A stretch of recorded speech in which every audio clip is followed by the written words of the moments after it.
Greetings folks, welcome to Bob of All Trades.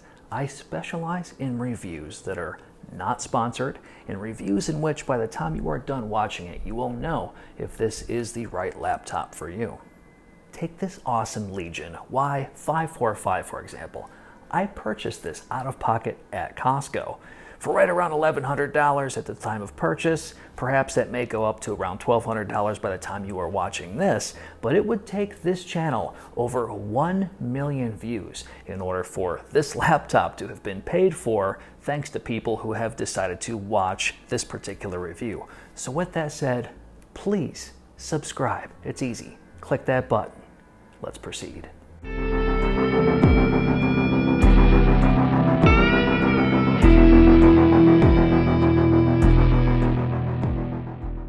Let's jump right into the nitty-gritty, and inside our Legion Y545 we have the i7-9750H, a GTX 1660 Ti. This is an 80-watt variant, not a Max Q. We're running dual channel RAM here, two 8GB sticks of Samsung memory at 2666. The storage is a 512GB NVMe drive. It is a shorty version, you can see here, with an adapter, so feel free to upgrade to the extended higher end NVMe drives later on down the road. We also have a 2.5-inch 1TB drive at 5400 RPM. The network interface card is the Intel 9560. The battery is 57 watt-hours, but this laptop features a MUX switch. Running the MS hybrid mode, also known as NVIDIA Optimus, realistically expect around 2.5 to 3 hours, and when running the dedicated GPU strictly, expect around 1.5 hours to 2 hours at best. Power supply unit is quite large at 230 watts. The weight of our Legion today is 5.4 pounds. The lid is made of aluminum. The keyboard deck is plastic but coated in rubber, has a very nice feel, but watch out for those wearing rings or watches. You do not want to scratch this. The bottom panel is made of plastic, and then we have some very nice thick rubber feet to help aid in ergonomics and thermal efficiency. Alright, so you may have heard me say a MUX switch, a muxillary switch, something that a lot of laptops are not equipped with. So it's one thing to have a laptop equipped with NVIDIA Optimus, right? So you can have that switchable graphics when you want to have good battery power and you're unplugged. It'll generally use the Intel HD graphics, and when you're gaming, it'll automatically switch over to the dedicated GPU.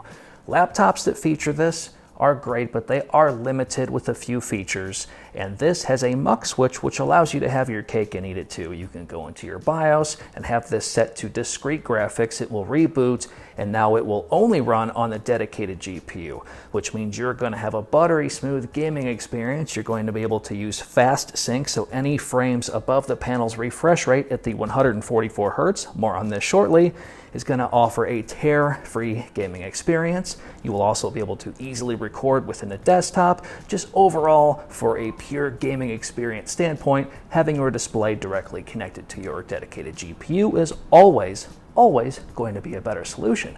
But for those that want a little bit better battery life, can now switch this to the MS Hybrid, aka NVIDIA Optimus mode, and also get that better battery life. Now, battery life on laptops, when I test these, I drain them in real world situations. Now, I know that I said on Optimus mode, expect around 3 hours unplugged.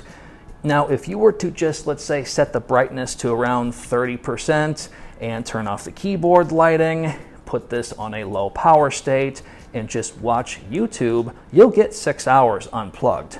I did it. It does work. But a lot of people are just going to unplug. Very unlikely that they'll even pay respect to the LED keyboard and just use it through Skype and emails and Word and things like that. If that's how you're going to use your laptop unplugged, do not expect more than 3 hours of battery life. Those out there that are hardcore into tweaking or just insist on watching a very low-key video for hours on end, you should be able to get 6 hours of life out of this. But I have a hunch most people are not going to use their machine unplugged that way. All right, let's carry on. Moving on to the I/O. The left-hand side, we have a single USB 3.1 and the headphone microphone combo port. On the rear, we have a USB Type-C. This is not Thunderbolt 3. A MIDI DisplayPort 1.4, another USB 3.1, an HDMI 2.0, the LAN port, the power port, and lock. On the right, we have the USB 3.1, And that tiny pinhole is the Lenovo Onekey recovery. Opening our Legion today with one hand is incredibly easy. Revealing the Windows Precision touchpad, it is incredibly smooth. We do not have dedicated buttons here, and at a budget price laptop, this has been the best precision trackpad I have used to date. Our white LED lit keyboard has 2 stages of brightness, as well as being able to turn it off. The keyboard has a fantastic feel overall. It includes an oddly placed number pad though on the top right. This may take a little bit of getting used to, and the deck itself is rubber coated. Now the display is a Full HD 144Hz part number BOE084D.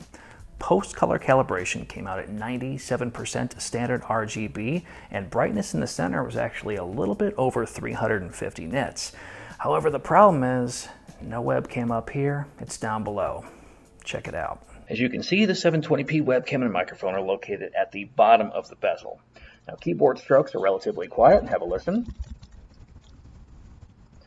Now with my main occupation, I always get at least one time during a particular review unit where I get to use Skype, and the person on the receiving end does not appreciate this. This is not a good quality of life for them.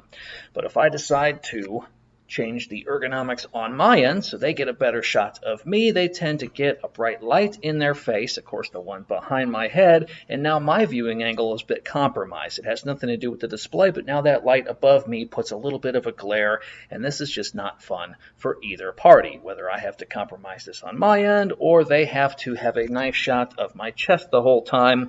Fortunately, companies out there that do insist on putting these at the bottom, such as the Gigabyte Aero 15, does a nice job of putting it on a slight angle. I will post a picture right here before you where there is a spot where the Legion could utilize this should they wish. Now, ultimately, I would just prefer to have the webcam at the top.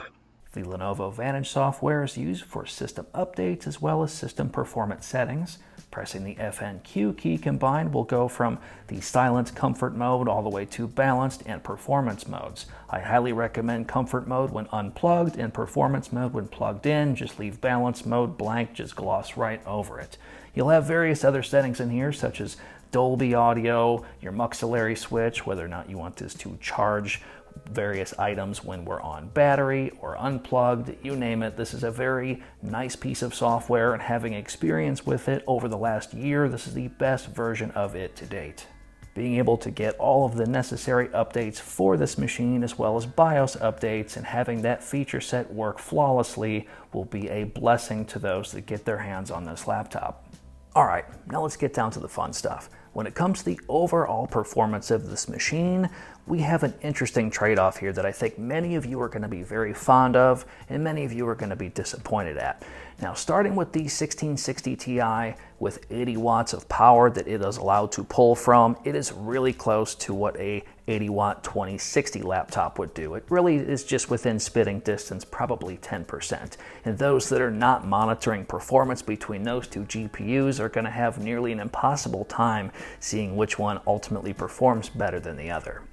So here's where this interesting trade-off does come into play. We do not have dedicated fan control on this particular machine. Pressing FNQ, ultimately cycling between comfort, balanced, and performance modes only increases the fan speed, basically something I actually could not even verify as far as acoustics went. Very little change there, and the overall performance of the laptop between balanced and performance, again, was within margin of error. On the previous Y730 and Y740, you could max out the fans. On this laptop, we do not have that option. So what is the trade-off here? Well, without maximum fan control, expect a little bit higher temperatures than you would get from the more expensive Legion Y740, for example. But where the trade-off comes into play is the maximum decibels from this machine was only 44 dB, whereas the Y740 was pushing 48 decibels. Now, 48 decibels out of a gaming laptop is literally class-leading acoustics, but 44 decibels puts this as the most quiet laptop for gaming that I have ever featured on this channel to date. And I think that's going to be a trade-off that a lot of people will embrace. And for others, after you watch this whole entire review and see where we're genuinely at thermally on this machine, perhaps you're going to want to stay away. So how does this CPU then perform Let's take a look using AIDA64. The behavior of our 9750H is interesting. As soon as we activate AIDA64, you will see that our CPU will hit up to 85 watts.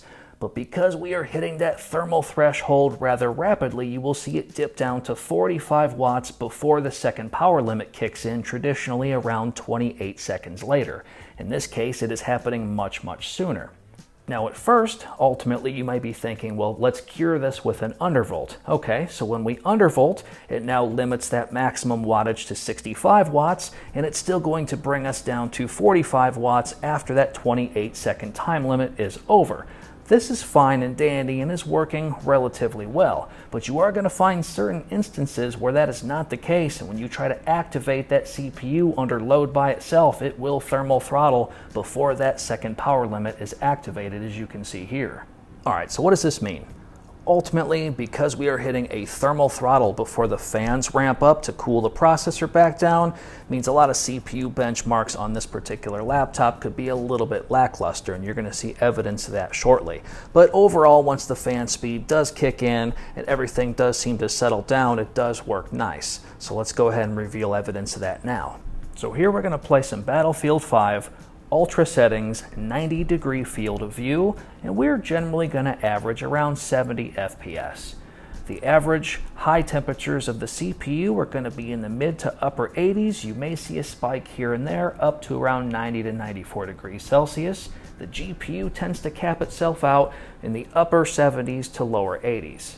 The highest spike of CPU temperatures I have seen so far was 96 degrees, with the GPU hitting an all-time high of 83 degrees. This was after 3 hours straight of gaming at an ambient temperature of 73 degrees Fahrenheit.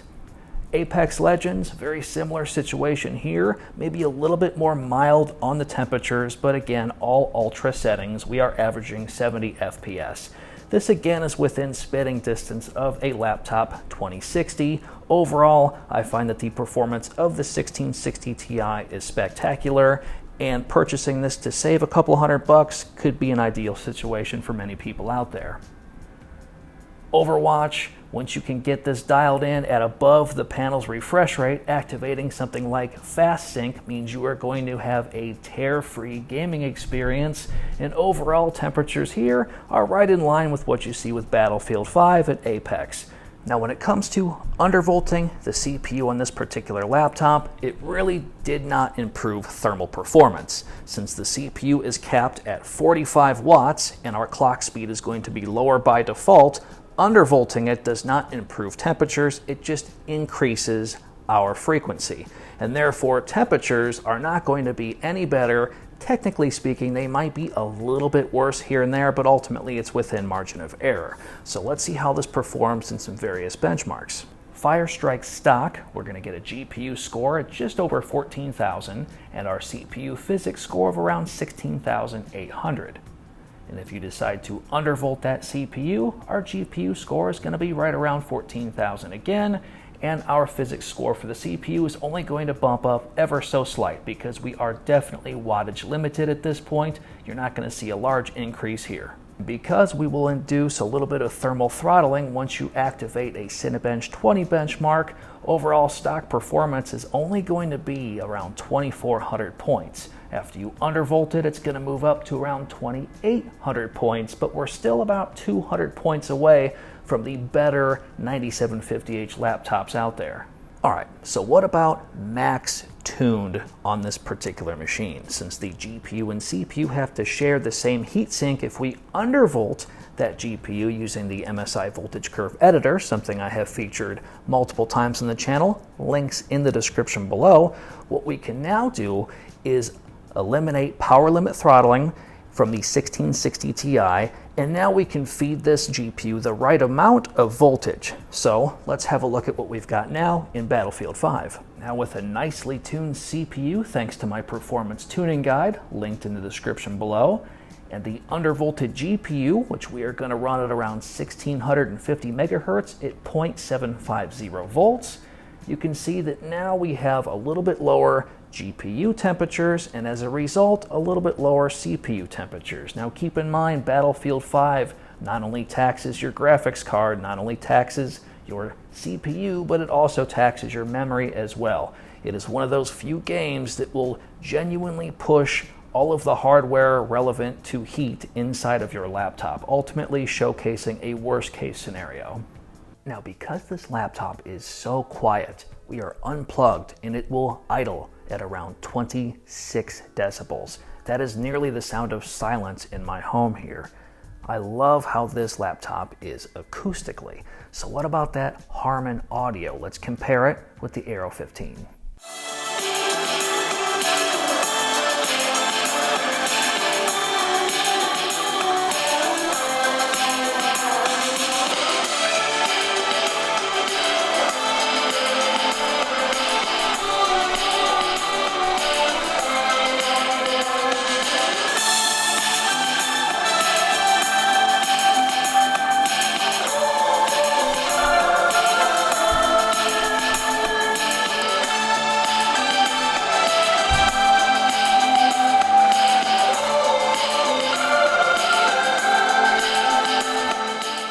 Pressing F2 will get us inside our BIOS, with the most exciting thing having access to switchable graphics versus dedicated graphics. I wish all gaming laptops featured this. Otherwise, everything else inside our laptop BIOS today is pretty much standard and par for the course. I like where this laptop is at, and I like what it offers. I appreciate as an enthusiast that it does have a muxillary switch. I much prefer the keyboard on here since it doesn't have macros over on the left-hand side versus the Y730 and Y740, making this a lot easier for someone like me to get used to ergonomically. I prefer the touchpad on this without dedicated buttons, and overall gaming, especially post-tune, was quite a bliss to use, as now we're able to keep a pretty respectable thermal performance on a laptop that is class-leading, the quietest gaming laptop that I have ever featured on the channel. The audio performance on this particular machine is better than laptops that I have used costing twice as much, so I would also put it up there among some of the best on a laptop that cost around $1,200. Lenovo, you really did a good job here on this, and I can't recommend this enough. So hopefully you enjoyed this review, and that's going to do it for now. Thanks for watching.